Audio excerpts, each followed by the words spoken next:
Good morning बेटा। देखिए आज मैं आपको सिस्टम ऑफ इक्वेशन कराऊंगा। 12th क्लास के जो डिटरमिनेंट के बाद का जो टॉपिक है आपके पास, ठीक है। वो देखिए सिस्टम ऑफ लीनियर इक्वेशन में क्या होता है कि आपने 10th क्लास में एलिमिनेशन मेथड, सब्स्टिट्यूशन मेथड और क्रॉस मल्टीप्लिकेशन मेथड किया था ना। तो उसके अंदर क्या था बेटा, आप लोगों ने वो जो मेथड किया था, क्यों किया था आपने, वो सभी को पता होगा मेरे हिसाब से। एक्स और वाई की वैल्यू निकालने के लिए आप लोगों ने किया था ना वो चैप्टर, ठीक है। तो वही काम बिल्कुल सिस्टम ऑफ लीनियर इक्वेशन का है, बिल्कुल वही काम वही करेंगे, बस करने का जो तरीका है वो चेंज हो गया है, ठीक है। वहां पे हम लोग मेथड, एलिमिनेशन मेथड वगैरह कुछ लगाते थे, यहाँ पे बेटा मैट्रिक्स मेथड लगाएंगे, ठीक है, और एक्स वाई की वैल्यू ही फाइंड आउट करेंगे। तो इस जो हमारे पास आज मैं आपको कराऊंगा सिस्टम ऑफ लीनियर इक्वेशन के लिए एक्स वाई जेड की जो है जितने भी वैल्यू है, वैल्यू निकालने के लिए जो हमारे पास मेथड है उसको हम मैट्रिक्स मेथड बोलते हैं, ठीक है। मैट्रिक्स मेथड से एक्स वाई जेड की वैल्यू को निकालना आपको क्या है, solution of system of linear equation कहलाता है वो, ठीक है। तो जो आपके पास क्वेश्चन मिलेंगे बेटा वो इस प्रकार से मिलेंगे। देखिए पहली बात तो आपने मान लीजिए ये है 2x प्लस में 3y प्लस का 4x माइनस का y इज इक्वल टू 3, बेटा ये है, ठीक है।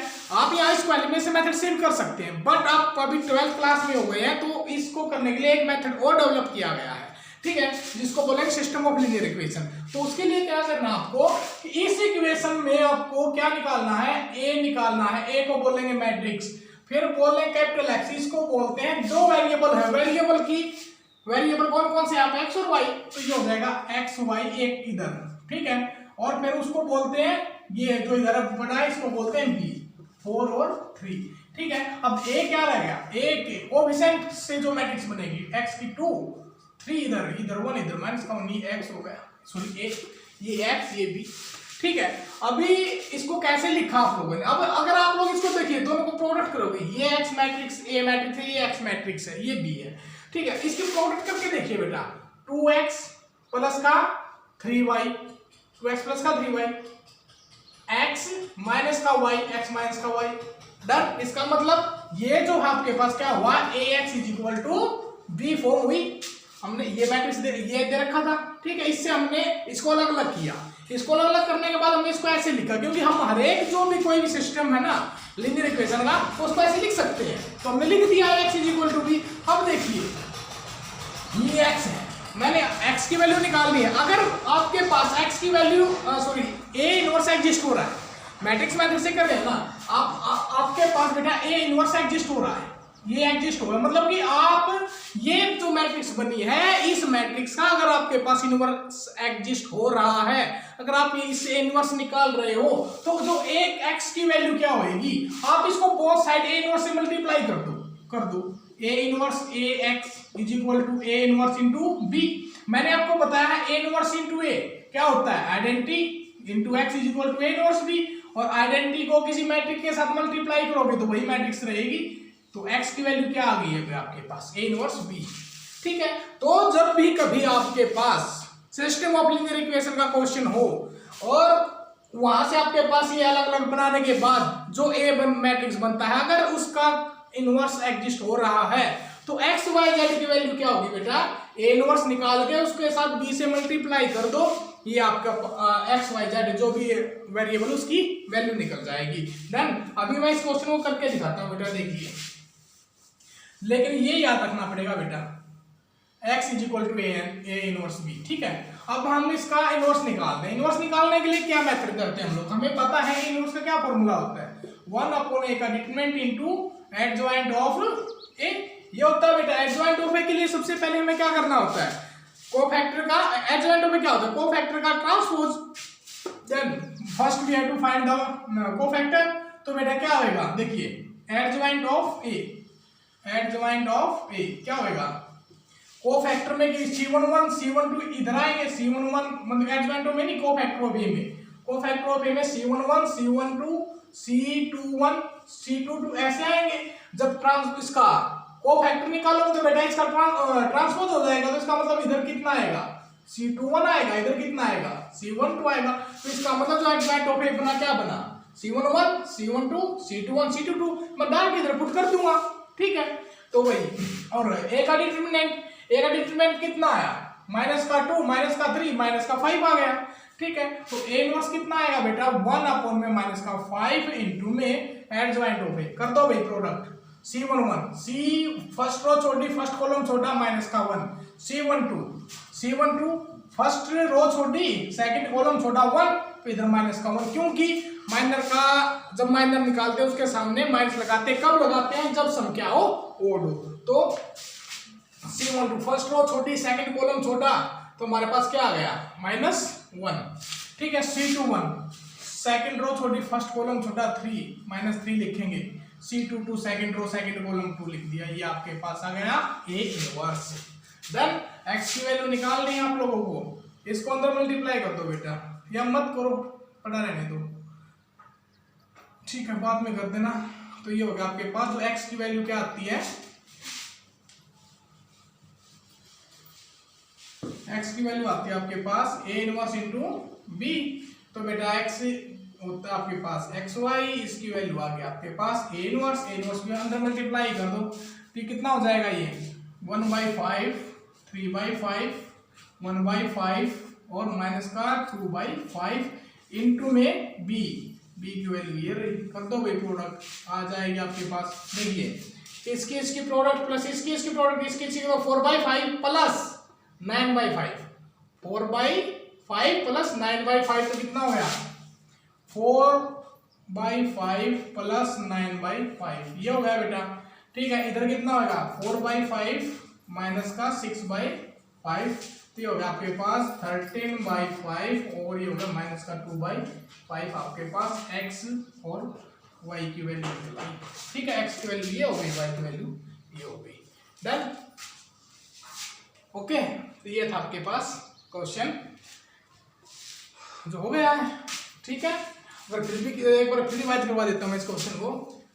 सिस्टम ऑफ लिनियर इक्वेशन दे रखा आपको, वहां से आप क्या निकालोगे, a की वैल्यू, x की वैल्यू और b की वैल्यू निकालोगे। उसके बाद क्या चेक करना है आपको, a है जो है उसका इनवर्स, ठीक है। इनवर्स एग्जिस्ट हो सकता है या नहीं हो सकता। इनवर्स का फॉर्मूला क्या होता है, 1/a डिटरमिनेंट इनटू एडजॉइंट हो गए, जब डिटरमिनेंट की वैल्यू नॉन जीरो होगी तभी तो इनवर्स एग्जिस्ट होगा, ठीक है। तो हमने देखा कि नॉन जीरो, अभी इसका मतलब नॉन जीरो हो गया तो इनवर्स एग्जिस्ट है।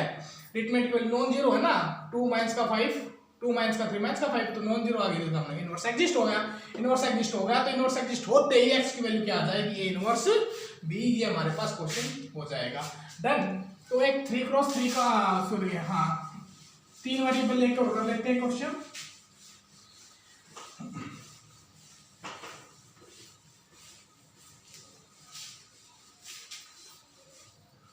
देखिए एक है, मान लीजिए x प्लस का y प्लस का z is equal to 3, 2x plus में y माइनस का z इज इक्वल टू 1, और x प्लस का 2y प्लस का z इज इक्वल टू 4, ये हो गया, इधर 2 लगा लीजिए, ठीक है। तो ये किया हमने, डन। अब यहाँ से क्या क्या निकालोगे आप लोग बेटा, पहले तो a निकाली, a की वैल्यू क्या होगी, इसके कोएफिशिएंट से जो मैट्रिक्स बनेगी, x का कोएफिशिएंट 1, y का 1, z का 1, x का कोएफिशिएंट 2, y का कोएफिशिएंट 1, z का कोएफिशिएंट -1, x का कोएफिशिएंट 1, y का 2 है और z का 1 है, ये तो गया x बेटा। फिर सॉरी a, x की वैल्यू कितने हैं, x, y और z, ठीक है। और b की वैल्यू कितनी है बेटा, 3, 2 एंड 4, ये b की वैल्यू हो गई, ठीक है। फिर आपको क्या करना है, डिटरमिनेंट की वैल्यू चेक करनी है। डिटरमिनेंट की वैल्यू चेक की, 1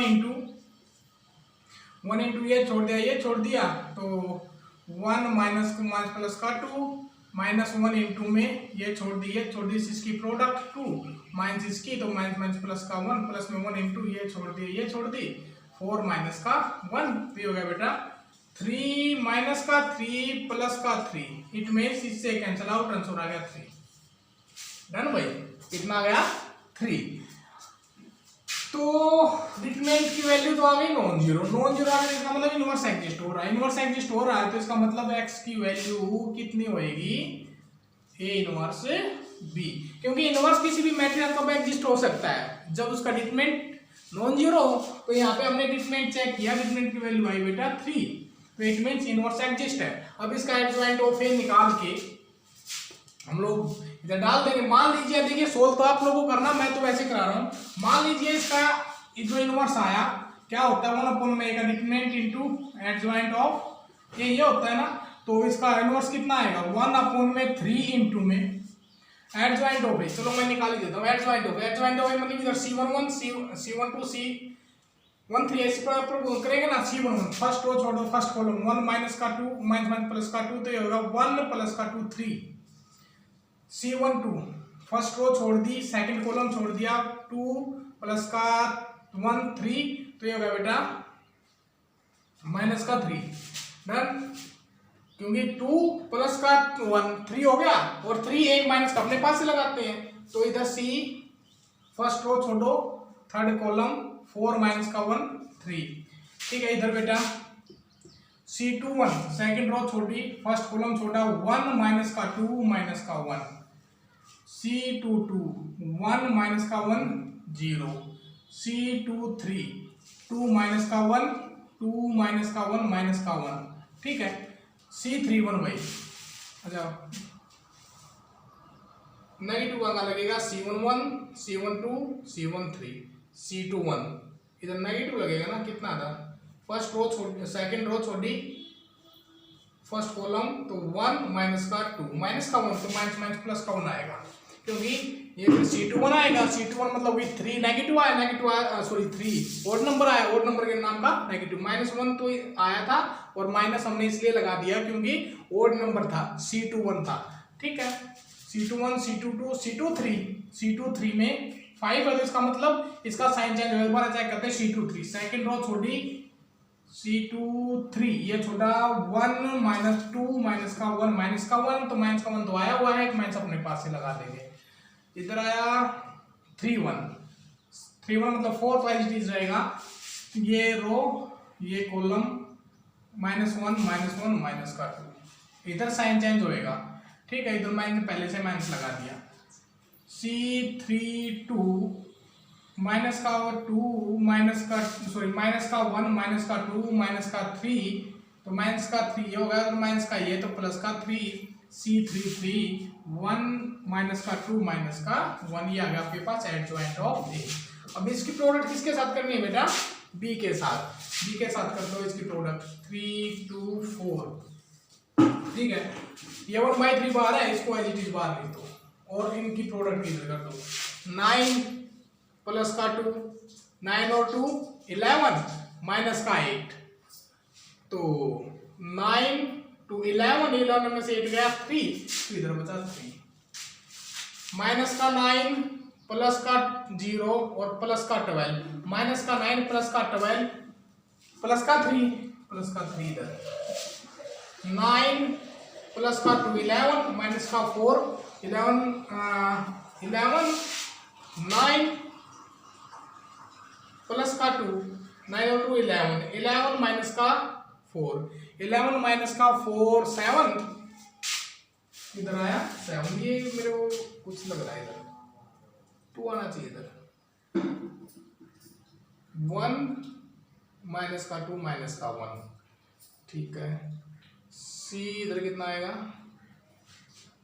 C2 तो ये आपके पास वैल्यू आ गई। ठीक है, जो भी कुछ है आपके पास तो x की वैल्यू कितनी आ जाएगी 1, y की 1 और z की 7/3। तो इस प्रकार से करना, आपको निकाल लेना एडजॉइंट ऑफ। यहाँ पे कोई कहीं ना कहीं मिस्टेक हुई है कैलकुलेशन करते टाइम तो आप पूरा चेक कर लेना बेटा। ठीक है, तो ये जो आपके पास है इनवर्स निकालना है कब, मतलब x y z की वैल्यू जब आपके पास क्या निकल जाए ए इनवर्स आपके पास एग्जिस्ट हो जाए। डन, लेकिन फिर बात यही आती है कि तो सर बहुत सारी जो मैट्रिसेस ऐसी हैं जिनका जो डिटरमिनेंट है वो 0 आता है, तो उसके लिए क्या करें। तो बेटा देखिए, जब ए का डिटरमिनेंट नॉन 0 है तो मैंने आपको बताया कि x की वैल्यू क्या होगी ए इनवर्स b होगी। But when A determinant is equal to 0 then what is the value of x। तो x के बारे में आप क्या कह सकते हैं, क्या हो गया x की वैल्यू। ठीक है, तो x के लिए बेटा को क्या करना पड़ेगा, आपको adjoint of a into B निकालना पड़ेगा। क्या, adjoint of a into B निकालना पड़ेगा। कब, जब डिटरमिनेंट की वैल्यू 0 आ जाए। फिर साथ इसकी प्रोडक्ट करोगे या तो बेटा ये जीरो आएगा या ये नॉन जीरो आएगा, ठीक है, या तो क्या आएगा, जीरो आएगा या फिर नॉन जीरो आएगा। जब नॉन जीरो आए तो नो सॉल्यूशन, और जब जीरो आ जाए तो इनफाइनाइट मैनी सॉल्यूशन, ठीक है। बस आपको इतना ही करना है, इनफाइनाइट मैनी सॉल्यूशन। यहाँ पे आपको सॉल्यूशन निकालने के लिए नहीं कहेगा, सिर्फ आपको ये पूछेगा कि कितने सॉल्यूशन आपके एग्जिस्ट हो सकते हैं, ठीक है। जब आपके पास क्या आ जाए, डिटरमिनेंट की वैल्यू जीरो आ जाए तो आपके पास ये दो केस होंगे, ठीक है। तो अब क्या करोगे, एक्स बाय टॉप है तो निकालना ही पड़ेगा, उसके साथ बी के साथ मल्टीप्लाई करोगे, या तो जीरो आएगा या फिर नॉन जीरो आएगा। नॉन जीरो के लिए नो सॉल्यूशन, अगर जीरो आ जाता तो उसके इनफाइनाइट मैनी सॉल्यूशन। तो ये आपके पास जो है चैप्टर खत्म हो चुका है, ठीक है। मिलते हैं बेटा नेक्स्ट क्लास के अंदर आपके।